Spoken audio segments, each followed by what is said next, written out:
Assalamu alaikum wa rahmatullahi wa barakatuh. Ladies and gentlemen, welcome to Aspire. My name is Sumayya Hassan. Bismillahir Rahmanir Rahim. Wassalatu wassalamu ala ashrafil anbiya'i wal mursaleen. Rabbi shrah li sadri wa yassir li amri wahlul uqdatan min lisani yafqahu qawli. Ladies and gentlemen, today, as part of our personal branding series, we would like to talk about professional etiquette. In the professional world, exhibiting proper etiquette is very important for building a personal brand. And etiquette encompasses very many things. It's about how you behave, it's about your manners, it's about your conduct that reflects upon your professionalism and integrity, and it's about your appearance. It's so many things that then describes your professionalism as far as the etiquette is concerned. You can be very professional by way of perhaps expertise in a certain field, or you can be, very qualified rather. Is what I mean to say, by way of your expertise, by way of your qualifications. But here we are talking about the etiquette, which is more around the manners. So what is professional etiquette, and how can we help to improve and build on our etiquette as part of building our personal brand? So we will talk about 7 tips in helping to build our professional etiquette. Number 1, showing respect for others. Respecting others is a very important part of professional etiquette.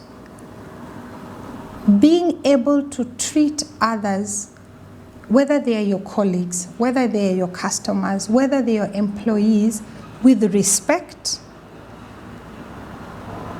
brings this respect. It creates a reciprocal effect.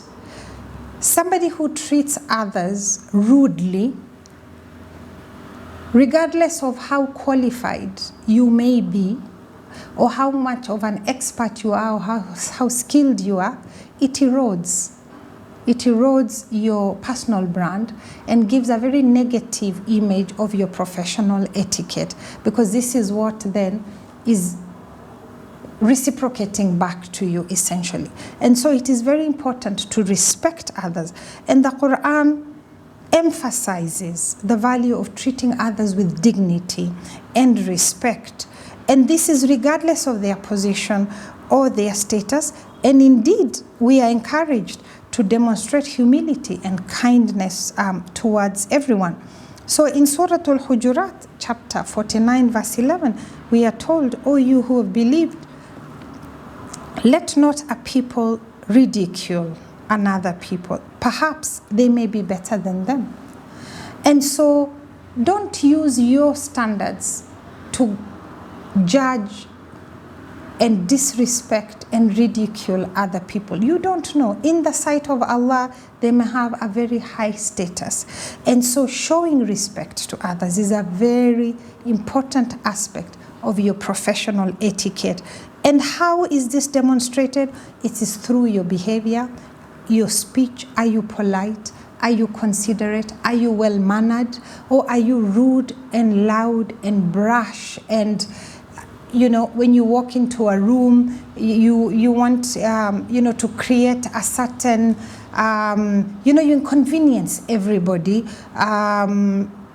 because of whatever maybe level or position that you think you are, or you think the people in that room are. It's not appropriate. It's not. And even in the mosque, we are told, if you have come late, why do you walk in, inconvenience everybody, push everybody aside, wanting to get to the front of the saf, because you feel that maybe because of your position, that's where you should pray? Then you should go early. You shouldn't go late, then create disrespect and inconvenience to anybody. It is one way of disrespecting people. When you come, you find them already in the saf and you move them out because you believe your stature is higher. So the Quran encourages us to show respect to people, no matter who they are. And this is one of the ways of building our professional etiquette. Number 2, honesty and integrity. These are very important parts of a professional etiquette. What type of person are you known as far as your honesty and integrity is concerned? No doubt you have heard about people, the minute their name is mentioned, it creates a certain image in people's minds. They already know what reputation that person has. There are people you would not trust with your money.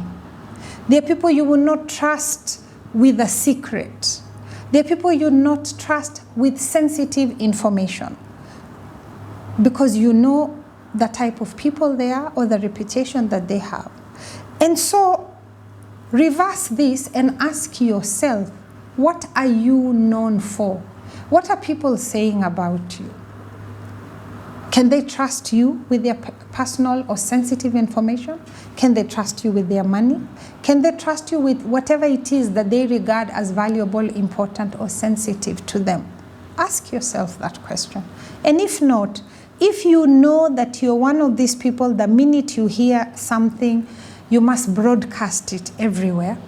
And so people really manage what they tell you or how they tell you. Unless they want something spread, then they deliberately drop that near you because they know you'll be very effective in spreading something. You really need to look at your honesty and at your integrity in looking at your professional etiquette as part of your personal brand. Honesty is about doing the right thing, not because people will find out, but because it is the right thing for you to do. And so when you establish yourself as a person who is very deliberate in trying to do the right thing, this is part of your professional etiquette and part of your personal brand, and is something that will go a long way in your professional career where people generally know you to be an honest person. Number 3, effective communication. This is a really important part of your professional etiquette. Being clear and effective in communication is one of the things that sets apart those who are very professional, who have a high degree and level of professional etiquette, from those who don't. You may have 2 people who are equally skilled, but the one who is able to communicate in a much better, much clearer way may have a lot more opportunities coming their way because of their ability to communicate clearly.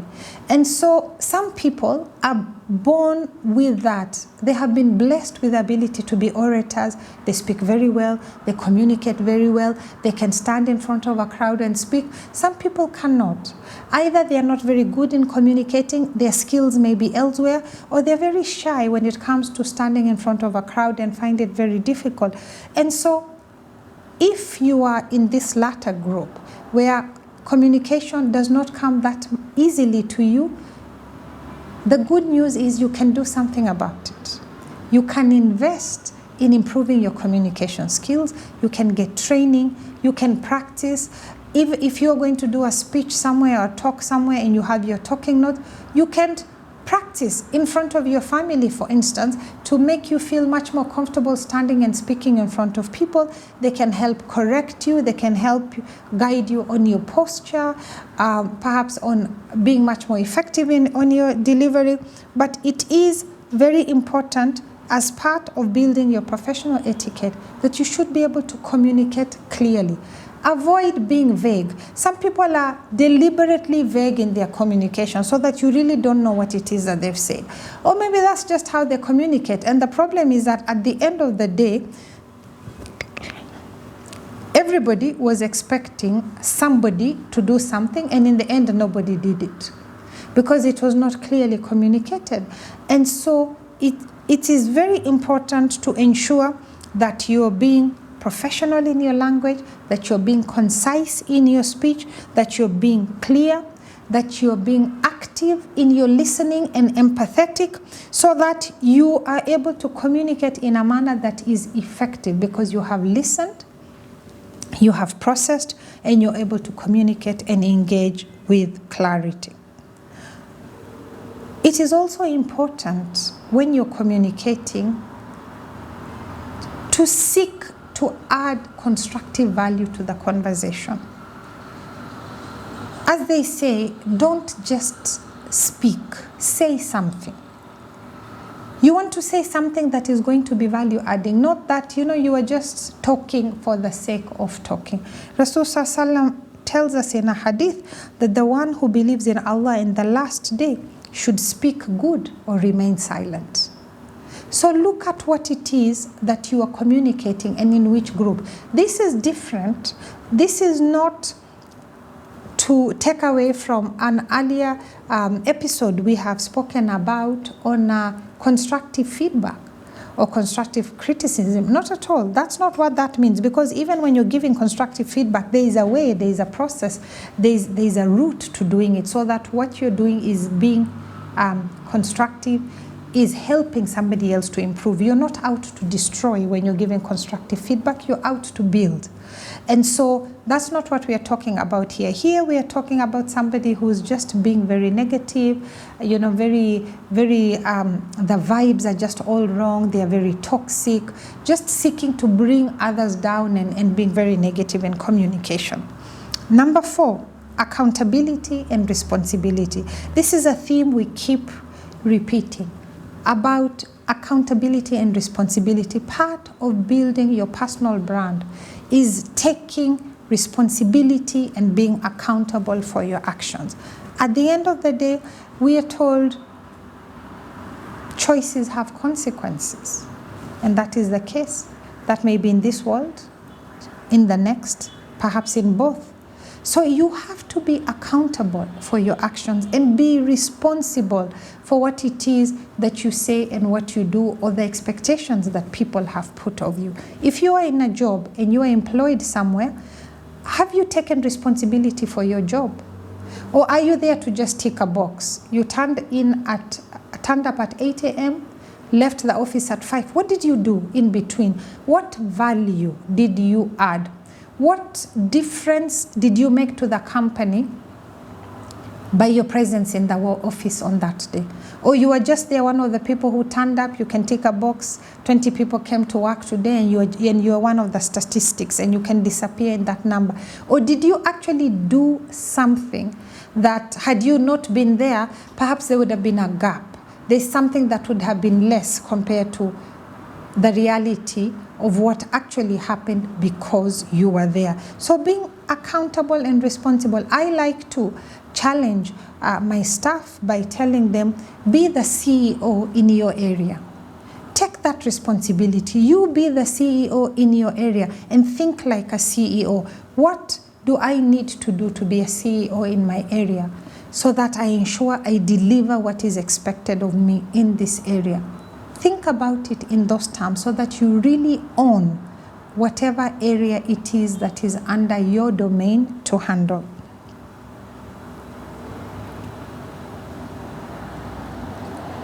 As part of being accountable and responsible is also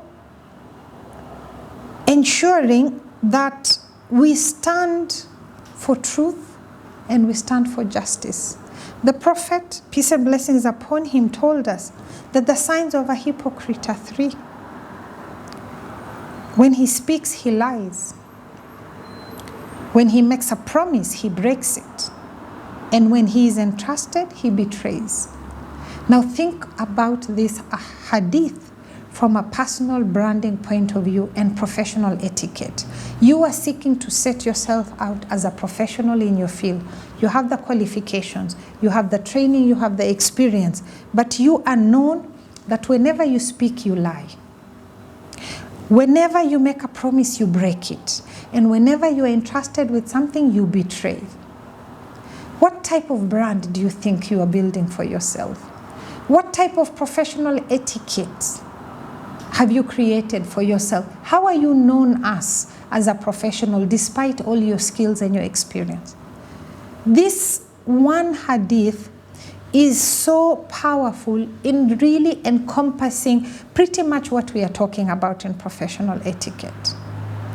And if there is one thing that you want to be very careful about as you're building your brand and you're building your etiquette, are the things mentioned in this hadith. Number 5, professional appearance. Part of your personal brand and your professional etiquette is how you appear, how you look, how you turn up. Are you presenting yourself in a respectable manner? Are you presenting yourself in a manner that is aligned to the environment in which you operate? If you are operating in a professional environment, are you dressed in a manner that takes that into account? Of course, you have to take into account the requirements of Islam as far as dressing is concerned, and align that in whatever context you're in. We never put that aside. That is part of our appearance wherever we are. Now, doing that does not mean that because you're appropriately covered that you then can be very tardy in how you're dressed. You should be very smart. Your hijab should be ironed. It should be clean. Yes? The way in which you present yourself does not mean that because you seek to be modestly and appropriately covered as a Muslim, that you cannot at the same time present yourself in a manner that is professional. Not at all. Not at all. So the way in which you dress, hygiene is such a fundamental part of your professional appearance. Absolutely critical part. No doubt you've sat next to somebody who has a challenge, perhaps in terms of body odor, perhaps in terms of oral hygiene, and it makes it very difficult to sit and have a conversation with this person because it's very challenging to be in that environment with somebody who perhaps, either because they have a problem, because there are people who do actually have a problem, or because they're just careless about their personal hygiene and making it inconvenient for everybody around them. Rasulullah Sallam told us, peace and blessings upon him, when you're going to the mosque and you've eaten certain foods that have a strong smell, then you really should not be going to the mosque because you're inconveniencing other people. And that is about going to the mosque. Now look at you going to sit with other people. You didn't bother to brush your teeth. Maybe you didn't bother to take a bath. You have your clothes perhaps haven't had contact with water and soap for a while. And not for any reason other than that it's just not something that you thought was important, and you inconvenience everybody with your lack of personal hygiene, standards. It is not right, and creates a very poor professional image of you. And you may have been in a professional environment with certain colleagues who may have been very good at their work, but you avoided them completely because of personal hygiene issues. You did not want to be in a room with them, in a meeting, anything like that, because of personal hygiene. So you want to be sure that you are not that person. And there are things now to manage all these things, whether it is challenges with oral hygiene, even if yours is a medical condition, there's something you can do about it. Your personal hygiene, there's something you can do about it. What you want is to be that person that you're always smelling clean and fresh. It is a pleasure to be around people who are always smelling clean and fresh. And that should be part of you building your professional etiquette and your personal brand by really looking at your professional appearance. Rasul Sallam told us in a hadith that Allah is beautiful and He loves beauty. And this takes, when we say this, you can expand and understand this hadith in very many different ways. But again, coming back to Islam, it must be appropriate. If you're a Muslim woman and you're going out into a place that is an environment where you need to not be displaying your beauty, then you must make sure that you're not displaying your beauty. It doesn't mean that you go back to this hadith and say, oh, but we are told that, Allah is beautiful and loves beauty and I should therefore do. No, that's not what we are saying. But we are saying that taking care of your personal hygiene, of your appearance, is part of building your professional brand. Number 6, keeping your word. Very important part of building your personal brand. Are you keeping your word? Are you known as that person? Even if you have not signed a document, it is enough that you committed yourself to doing something. And people know, oh, so-and-so has said this. Unless something out of their control happens, they will keep their word, insha'Allah.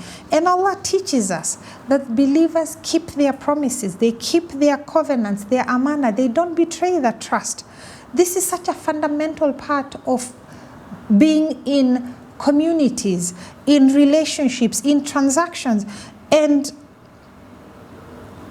it is so important to ensure that we keep our word. In Surah Al-Ma'idah, chapter 5, verse 1, Allah tells us, O you who have believed, fulfill your contracts. Keep your word. Fulfill your commitment. Very important. And going back to a hadith we have mentioned where Rasul Sallam was telling us about the marks, the characteristics of a hypocrite. You don't want to be part of that. You want to keep your word. You don't want to be that person that when you're trusted, you betray. You don't want to be that person who, when you make a promise, you break it. You do not want to be that person who is unable to keep their word. It destroys your professional etiquette. It destroys your personal brand. And this is part of what you want to be very careful about as a Muslim generally, and when you're looking specifically at building your personal brand. Whoever believes in Allah and the last day should fulfill his commitments, Rasul Sallam told us. Number 7, timekeeping.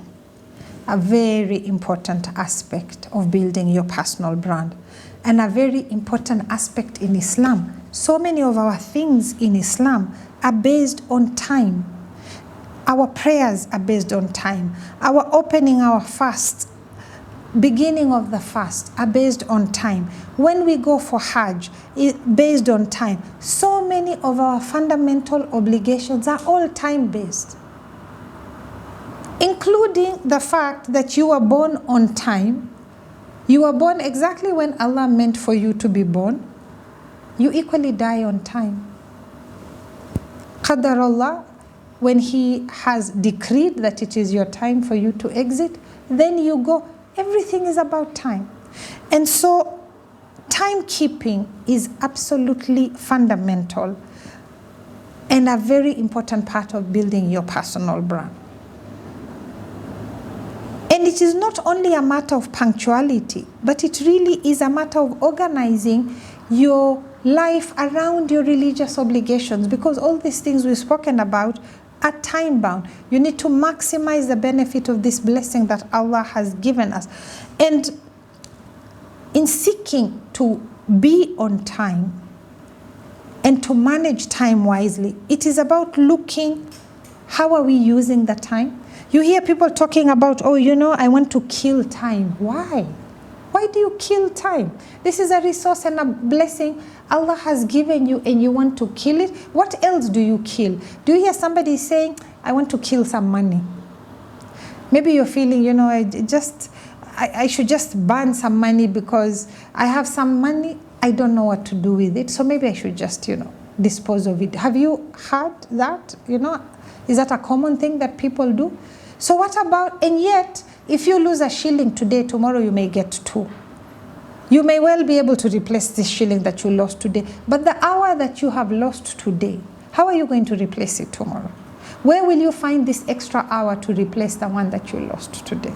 So which is the resource that you should be even more careful of? Planning and organizing our daily activities. Sometimes we just get up and go and hope that everything that needed to get done somehow will get done. Hope is not a method. Your strategy cannot be hope. If you don't plan, my own personal perspective is 10 minutes in the evening saves you 20 minutes in the morning. And that's not a scientific thing, it's just, a metaphorical statement. If you take 10 minutes in the evening to plan your next morning, it saves you 20 minutes in the morning, because in the evening you're calmer, you're able to find the things. For instance, you're planning, what am I wearing for tomorrow? And you take time the previous evening, you lay everything out, you lay, whether it is your books, if you're going to school, you have your shoes, you organize, you do everything. In the morning, it saves you an enormous amount of time because everything is nicely laid out. Instead of which, if in the morning is when you're running around trying to look, you can't find your shoes, you can't find the shoe brush, you can't find the book, you don't know where your computer is, all of a sudden, even though they are the same place where they were yesterday evening, but because now you're rushed and you're stressed and you're running out of time, you end up wasting so much more time because you don't have time.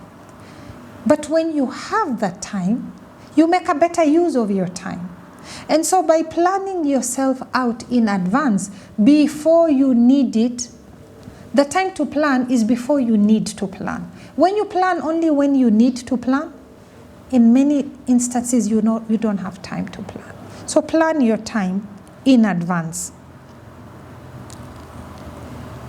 And remembering the blessing that is in time, the barakah that is in time, and wanting therefore to use this precious resource for good.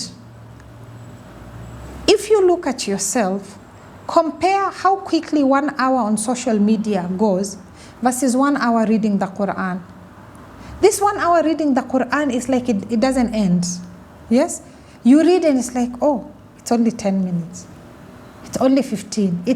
And maybe you're reading while keeping your eye on the watch. You're constantly checking that time to see, when is this hour? Maybe I set myself, I'm going to read today for 1 hour, and the hour is just not end. But on social media, you started at 2. The next thing you know, and it felt to you like it was 5 minutes, it was 3. Just like that. Remember the barakah and the blessing that is in time. Where have you invested 1 hour and where have you lost 1 hour? It's very important to look at how you are utilizing your time. Allah tells us in Surah Wal Asr, chapter 103, verses 1 to 3, and He swears by time and tells us that indeed mankind is in loss, except for those who have believed and done righteous deeds and advise each other to truth and advise each other to patience.